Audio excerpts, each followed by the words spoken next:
What up guys, welcome back to another video. Today we're in Big Bear Lake, California, and we're going to be talking about the 2021 Tesla Model Y Long Range. In this video I'm going to take you on the inside and the outside of the car, and we're going to go for a little ride. If you're looking to get a Tesla, there's a link down below. It will save you, or it'll get you 1,000 free supercharger miles. It'll also give me 1,000 free supercharger miles if you use the link and buy a car through that link. Anyways, we're going to get into the video now. Okay guys, so like I said in the beginning, this is the 7-seater. So if you look back here, there's two jump seats. I call them jump seats. I'll show it from the trunk. Basically to fit a smaller human inside. My 7-year-old loves it back here. It works out great for him. I'll put his little booster seat, and then he has this whole section back here. He also has a USB-C charger and then 2 cup holders. So this is like his little world back here. If I don't have my daughter in her car seat up here, then either my son can sit in this row, we can fold those down, or I can fold these down, and then he has like a big area to put his feet. But basically, trunk space wise, with the seats up, you still have this section and of course the under sub trunk. The one thing you lose is the very small sub trunk that comes in the 5-seater, but I have seen a lot of people that don't really utilize that for much more than just like carrying around their charging cable. So if you put these seats down, then that's basically what the 5-seater does anyways. What's really cool is you do have this bar down here. See if you guys can see it right here, and you can basically move the seats forward and back. Gives you more leg room, and then you still have the additional option to recline or move the seats forward right there. So there's just a lot of different options. Just depends on how you want to configure it. So got all my hats here. So I got some floor mats. They're cheap ones off Amazon. They're just ones so that I don't get any dirt on the actual carpet. And the white, the best way to describe it, because I know that the camera just can't pick it up in any of the videos until you actually see and feel it, is that I would call it marshmallow seats. They look like marshmallows.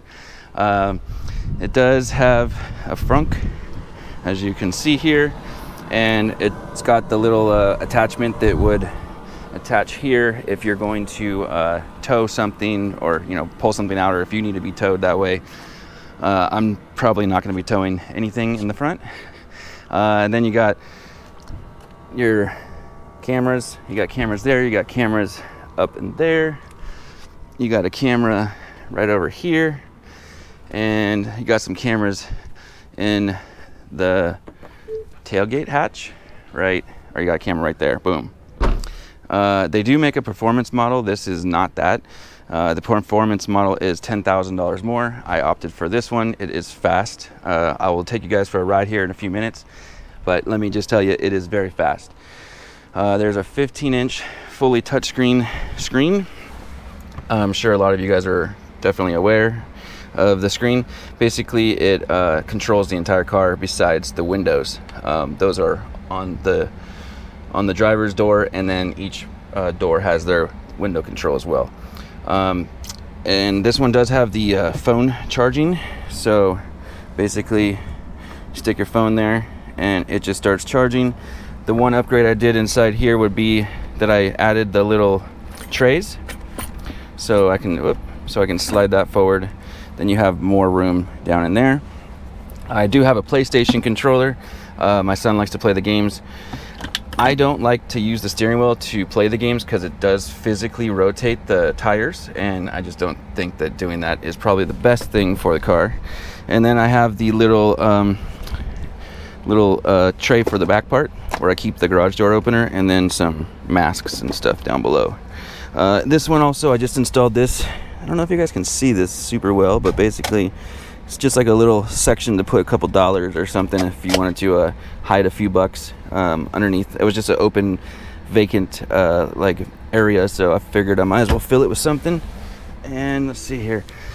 I do have a ton of accessories that I'm going to be adding to this. Puddle lights, for example. So the lights, when you open a door that shine just like a little bit of illumination, I have replacement ones for all 4 doors that have the Tesla logo. It's just like the bat sign, but the Tesla sign for each door.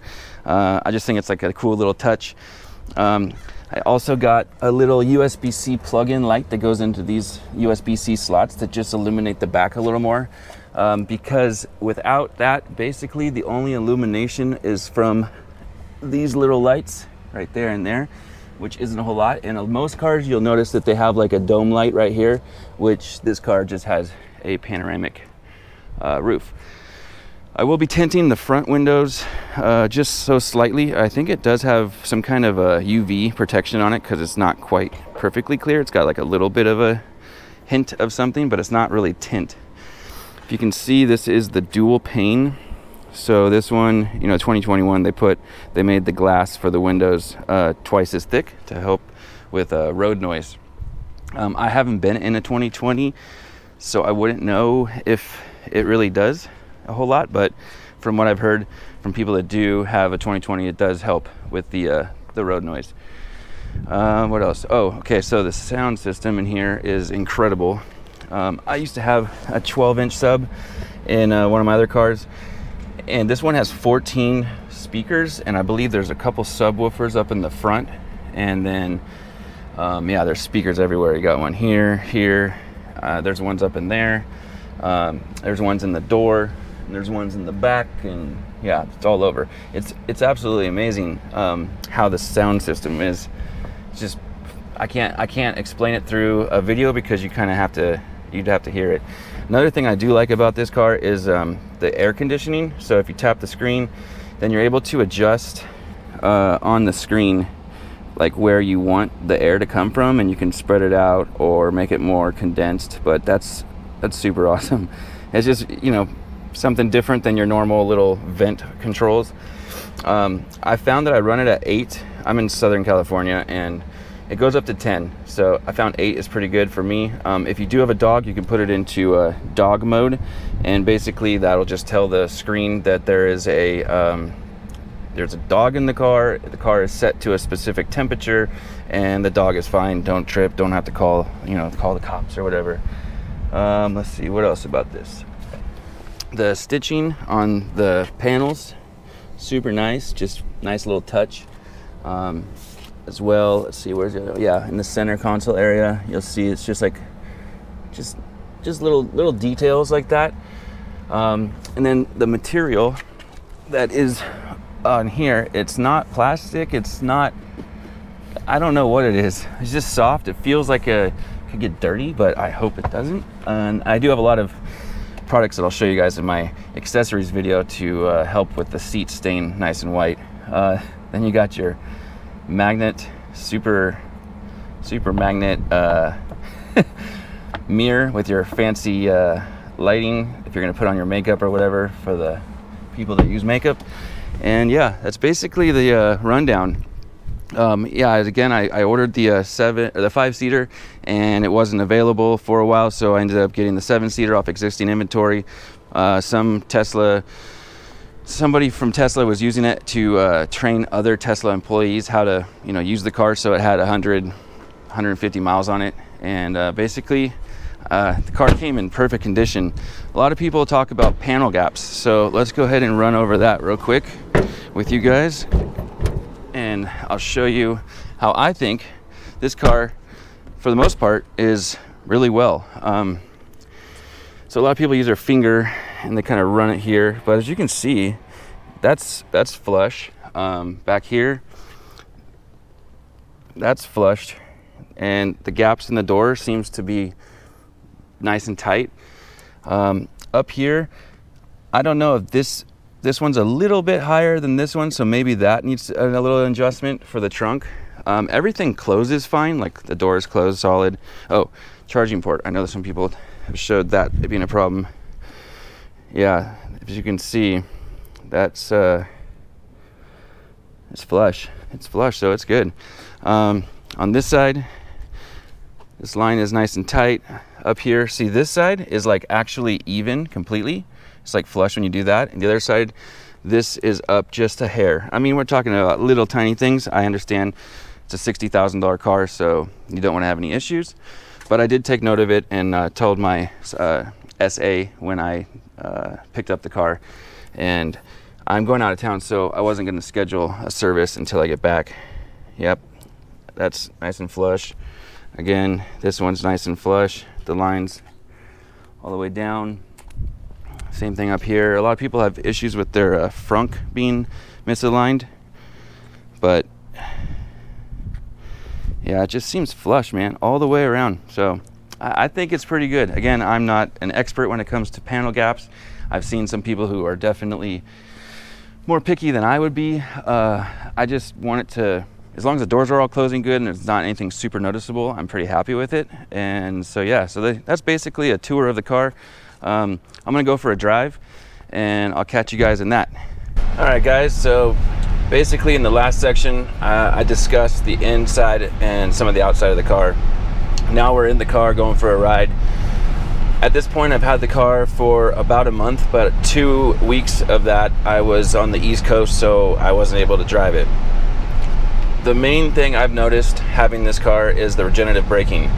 So when you are driving and you're pushing your foot on the accelerator, not a gas pedal, it accelerates the car. As you release the accelerator, it slows the car down and will come to a complete stop.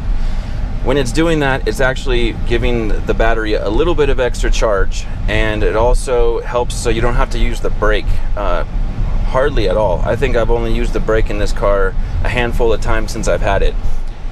It kind of sounds weird in the beginning when somebody says that I don't use the brake in a car, but as you get used to it, I actually kind of prefer this regenerative braking more than I do enjoy putting my foot onto the brake pedal of a normal car. So here's a stop sign right here, and I released the gas pedal completely and I stopped right at the line, and now we go again. So that's probably the biggest getting used to. I know my wife was a little hesitant driving it at first because I had told her about that, but after she drove it, I took her about 3 minutes and she really kind of enjoyed the fact that, you know, the car will come to a complete stop if necessary. So you kind of just feather the gas, or excuse me, not the gas pedal, the accelerator. The other big thing that I like about the car is that it doesn't have to shift gears as you're accelerating, so it really just kind of goes. This car, if you have the acceleration boost, it will go from 0 to 60 in 4.3 seconds. If you don't have the acceleration boost, I believe it's 4.8 seconds. The acceleration boost is something you can purchase on the Tesla app under upgrades, and it costs $2,000. It's a one-time purchase. I have not purchased the acceleration boost yet, but I am very tempted to basically every single day. So we'll see. If I do, I'll definitely bring you guys a video on that.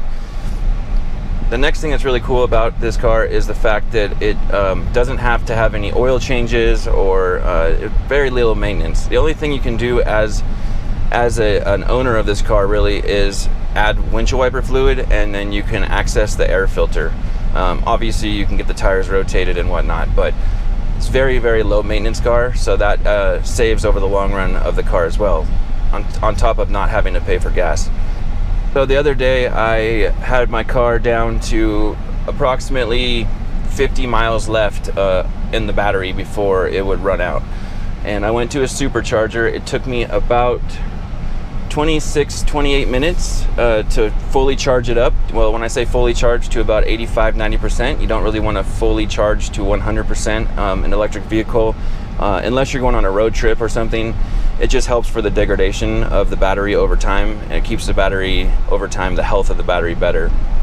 On top of that, normally full tank of gas in my wife's 2017 Toyota Tacoma would cost us about $75, and it cost me, I think it was $15.86 to fully charge, and that's at a supercharger.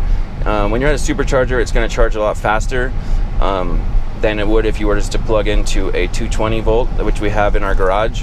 However, in a 220 volt, you're getting about 35 miles an hour on the charge, and then if you're plugging into a regular 110 outlet, like every other outlet in our house, you would only get about 5 miles an hour. So if you're not really driving a whole lot and you just want to plug it in, you could plug it into any 110 outlet and just get 5 miles an hour, let it charge overnight, In fact, while we've been up here in Big Bear, there's no superchargers up here at all. And they didn't have a 220 accessible for me to plug in. So next to the jacuzzi, I just backed in, plugged in my charger that comes with the car into the 110, and I was getting about 65 to 80 miles overnight, and that's more than the amount of miles I'm driving while I'm up here. So I'm actually going to be leaving today, and I have right now it says 294 miles available. So I will be charging one time on my way back at a supercharger, just so that I get home and it has a nice full battery. It's interesting to talk, you know, a full tank. It's going to have a full battery as opposed to a full tank. And one of the last things I'm going to talk about is the full self-driving, or also the adaptive cruise control. So the adaptive cruise control comes with the car.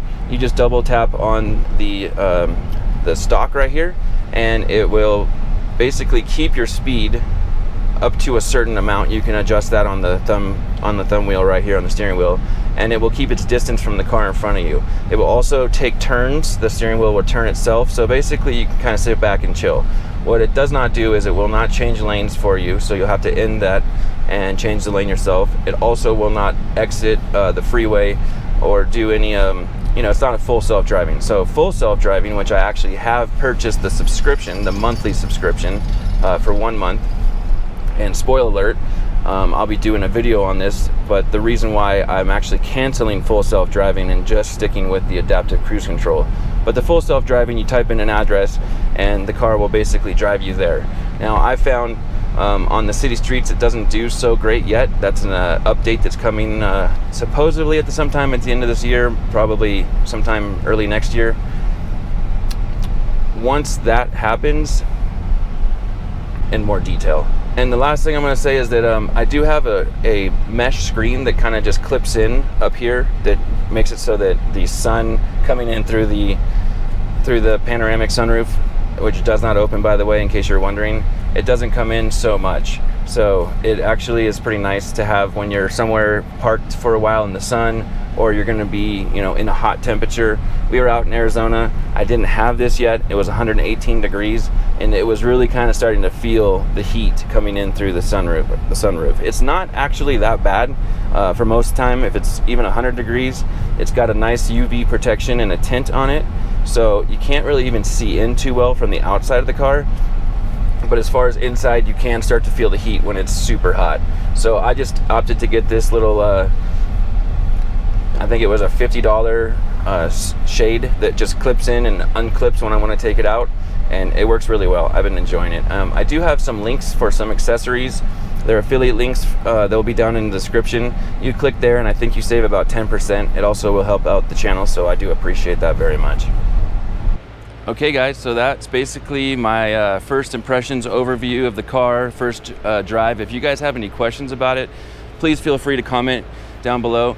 I will try to respond to every comment, and I'm excited to make more content about the Tesla. I really enjoy driving it, and I want to share it with you guys. If you have any other things you guys want me to talk about, please leave that down below as well. And don't forget to hit that link if you guys are going to buy a Tesla, to save yourself or to get yourself 1,000 free supercharger miles, as well as it helps your boy. So thank you guys for watching. I'll see you guys in the next video. Peace.